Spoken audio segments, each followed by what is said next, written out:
Lateral entry entrance examination for triple IT Hyderabad. Last video में हमने बात करी थी जो भी इसकी बेसिक इन्फॉर्मेशन थी, तो अगर वो वीडियो चेकआउट नहीं किए हो तो जरूर से इस वीडियो को पहले देखना, क्योंकि आज के इस वीडियो में हम बात करने वाले हैं आपके इंपॉर्टेंट बुक से रिलेटेड एंड आप उस बुक से कैसे प्रिपरेशन कर सकते हो। एंड ये वीडियो काफी ज्यादा रिसर्च करके बनाया गया है। अब देखो, जो हमारा ली का एग्जाम होता है उसमें बेसिकली हमसे first and second year type के क्वेश्चन रहते हैं जो हम पढ़ रहे होते हैं, चाहे वो बीटेक सीएसई का हो या ईसी का हो। तो उसी तरह हमने सबसे पहले ये ढूंढा कि ट्रिपल आईटी हैदराबाद में फर्स्ट एंड सेकंड ईयर में क्या पढ़ाया जाता है एंड उनके रेफरेंसेस क्या है। एंड लास्ट वीडियो में हमने जो उसमें सिलेबस बताया था उसमें आपको ये पता चल जाएगा कौन सा टॉपिक से कहां से क्वेश्चन आता है, ठीक है, कौन कौन से चैप्टर से पूछे जाते हैं। तो वो वीडियो जरूर से चेकआउट करना, उसका पीडीएफ आराम से एक बार देखना एंड जो भी बेसिक डिटेल्स होगी उसको नोट करना। वो क्यों इंपॉर्टेंट है वो अभी आगे आपको पता चल जाएगा, ठीक है। अब यहाँ पे आपको प्लस पॉइंट इसलिए मिल जाता है क्योंकि जो भी बुक्स है वो आपके कॉलेज लाइब्रेरी में अवेलेबल हो जाएगा। अगर आपका कॉलेज काफी अच्छा है, मतलब थोड़ा अच्छा भी है तो चल जाएगा अगर लाइब्रेरी पे अच्छी खासी इन्वेस्टमेंट हो रखी है। बट यहाँ पे एक चीज और है, अगर तुम्हें वो कोई भी बुक का पीडीएफ नहीं मिल पाता है, अवेलेबल नहीं हो पाता कॉलेज के लाइब्रेरी में, तो तुम हमें उस पर्टिकुलर बुक का या फिर जो भी है उस टॉपिक का नाम वो हमें कमेंट में सजेस्ट करो, ठीक है। तो वो हम तुम्हारे लिए टेलीग्राम ग्रुप में फ्री में अरेंज कर देंगे पीडीएफ फॉर्मेट में, ठीक है। अब यहाँ पे जो सबसे काफी मिस्टेक होने वाली है स्टूडेंट से कि इस पीडीएफ में मैं आपको जो भी रेफरेंसेस दूंगा इस वीडियो के थ्रू, तुम में से ज्यादातर स्टूडेंट सारे बुक्स को पढ़ने वाले हैं। ऐसा बिल्कुल भी मत करना, क्योंकि इसमें मैंने कई सारे बुक्स के रेफरेंसेस दे रखे। वो इसलिए कि अगर आपको ये बुक नहीं मिल पाए तो आप उस बुक पे जाओ। सारे बुक्स को नहीं पढ़ना, हमें सिर्फ वही पढ़ना है जो हमारे एग्जाम के लिए इंपॉर्टेंट है। किस टॉपिक से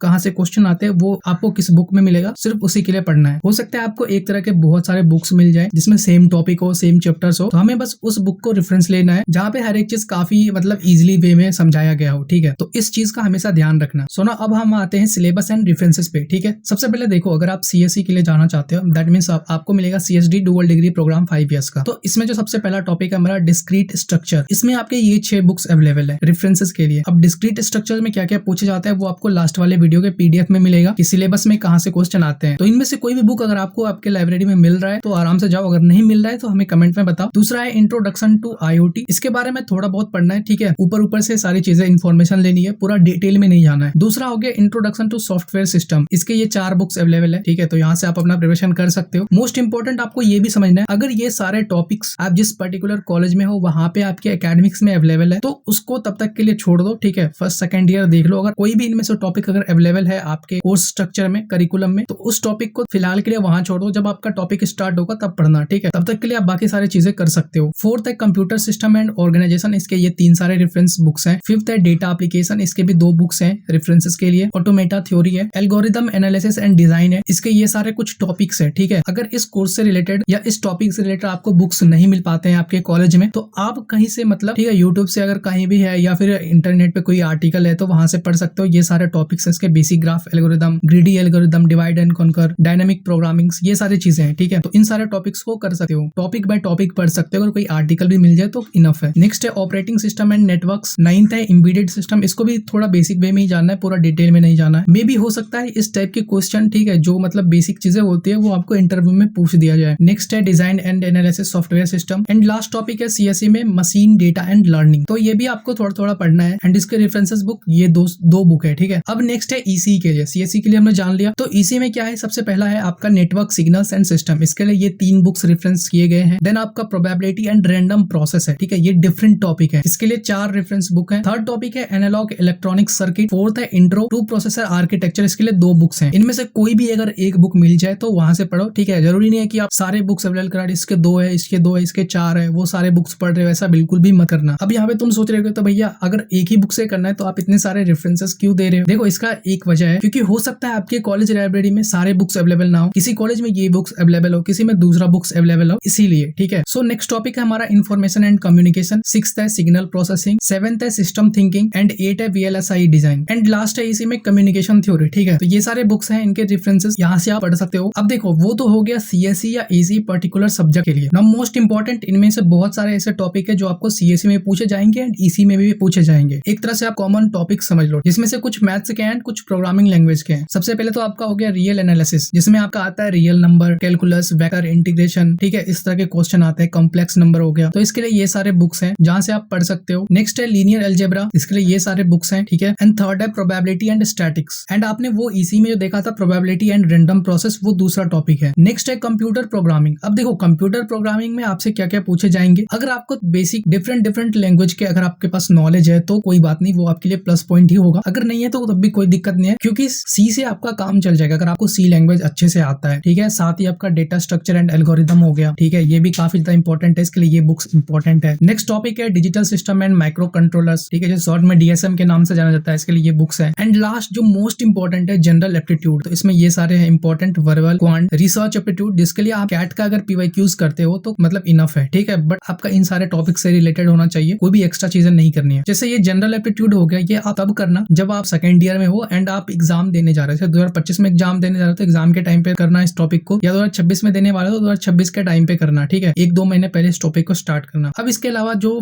इंटरव्यू में खास करके बेसिक थोड़ी बहुत पूछे जाते हैं, अगर आप साइंस में इंटरेस्टेड हो, लाइक फिजिक्स, क्वांटम मैकेनिक्स, इस तरह के टॉपिक्स में अगर इंटरेस्टेड हो, या केमिस्ट्री में, ये उतना भी इंपॉर्टेंट, ये मतलब जरूरी नहीं है कि इसको करना ही करना है। एंड लास्ट में सबसे इंपॉर्टेंट यही है कि देखो इसका जो सिलेबस है या एग्जाम पैटर्न एग्जैक्ट ये IIIT हैदराबाद कॉन्फिडेंशियल रहती है, आपको कहीं भी इंटरनेट पे नहीं मिलेगा। एंड ये खास करके इसलिए भी नहीं मिल पाता है क्योंकि देखो एक तरह से क्वेश्चन याद रखना थोड़ा सा एक टफ टास्क है, क्योंकि अगर आप उसको सॉल्व करने जाते हो। ठीक है, बाकी मैं एट द एंड यही कहना चाहूंगा, लास्ट वीडियो में मैंने यही बताया था कि कोई भी ट्रेंड फॉलो मत करो, जितना हो पाता है जितना टाइम में उतना ही टॉपिक करो, लेकिन अच्छे से करो। एंड हमेशा नए पैटर्न के लिए तैयार रहो। ऐसा नहीं है जो लास्ट ईयर अगर 50 क्वेश्चन पूछा था तो इस साल भी 50 क्वेश्चन ही पूछेंगे, ऐसा नहीं है। ठीक है, हाँ अगर आप गेट टाइप का तैयारी भी करते हो, लाइक CSA या EC लेवल का, तो उससे भी आपका काम काफी ज्यादा आसान हो जाएगा। लाइक PYQs भी कर सकते हो, कोई दिक्कत नहीं है उसके लिए। एंड फोर्थ, आप अपने करंट कॉलेज पे फोकस करो, उसका जो करिकुलम है। ठीक है, देखो इनमें से कौन सा करिकुलम आपके मतलब IIIT हैदराबाद से मैच करता है, कौन सा सिलेबस, कौन सा टॉपिक, तो उस टॉपिक को अच्छे से कर सकते हो, क्योंकि ये आपका बेस्ट ऑप्शन है। एंड आपको क्यों करना चाहिए, इसका भी एक रीजन है, क्योंकि आपका 8 CGPA होना चाहिए। ठीक है, तभी आप ली एग्जाम में जा सकते हो, तो वो भी काफी ज्यादा इंपॉर्टेंट है। अगर आप अपने कॉलेज पे ही फोकस नहीं करोगे, अगर आप सारा दिन IIIT ली एग्जाम पे ही फोकस करोगे, एट द एंड रिजल्ट खराब हो जाएगा, तो फिर कोई वजह ही नहीं बनता आप उस एग्जाम में अपेयर हो पाओ, क्योंकि आप उसके क्राइटेरिया में ही नहीं आ पाओगे। ठीक है, तो इस चीज को भी हमेशा ध्यान में रखना। तो ये सारे कुछ इंपॉर्टेंट चीजें जो आपको हमेशा याद रखनी चाहिए। ठीक है, सो आई होप ये वीडियो आपके लिए इन्फॉर्मेटिव हुआ हो। अगर आपको इस वीडियो से थोड़ा सा भी हेल्प मिला हो तो वीडियो को लाइक कर देना, चैनल को सब्सक्राइब कर लेना। एंड इस PDF का लिंक आपको डिस्क्रिप्शन में मिल जाएगा या फिर हमारे टेलीग्राम ग्रुप में अवेलेबल करा दिया जाएगा। तो PDF को तो एक बार अच्छे से देख ही लेना। ठीक है, एंड जो भी रेफरेंस बुक है उसको नोट कर लेना। एंड लास्ट वाले वीडियो को भी चेकआउट कर लेना, कौन सा टॉपिक से कहां से क्वेश्चन आते हैं, उस अकॉर्डिंग अपने प्रिपरेशन को जारी रखना। अगर इनमें से कोई भी बुक आपको अवेलेबल नहीं हो पाए आपके कॉलेज लाइब्रेरी में, तो हमें कमेंट में जरूर से सजेस्ट करना। एंड वो सारी बुक्स मैं तुम्हें टेलीग्राम ग्रुप में PDF फॉर्मेट में अपलोड कर दूंगा। तो उसके लिए आपको टेलीग्राम ग्रुप में जुड़े रहना काफी ज्यादा इंपॉर्टेंट है। ठीक है, जब तक आप तैयारी कर रहे हो तब तक उस टेलीग्राम ग्रुप में एटलीस्ट जुड़े रहना। ठीक है, बाकी जो भी इंपॉर्टेंट चीजें इन्फॉर्मेशन है वो हम टाइम टू टाइम आपको टेलीग्राम ग्रुप में अपडेट करते रहेंगे। अब आप कॉलेज में जा चुके हैं तो एटलीस्ट तुम्हें भी थोड़ा बहुत अपना दिमाग चलाना होगा कि कहां से प्रिपरेशन कर सकते हैं। तो इस वीडियो में इतना ही, बाकी मिलते हैं हम नेक्स्ट इन्फॉर्मेटिव वीडियो के साथ। तब तक के लिए चैनल को सब्सक्राइब कर लो।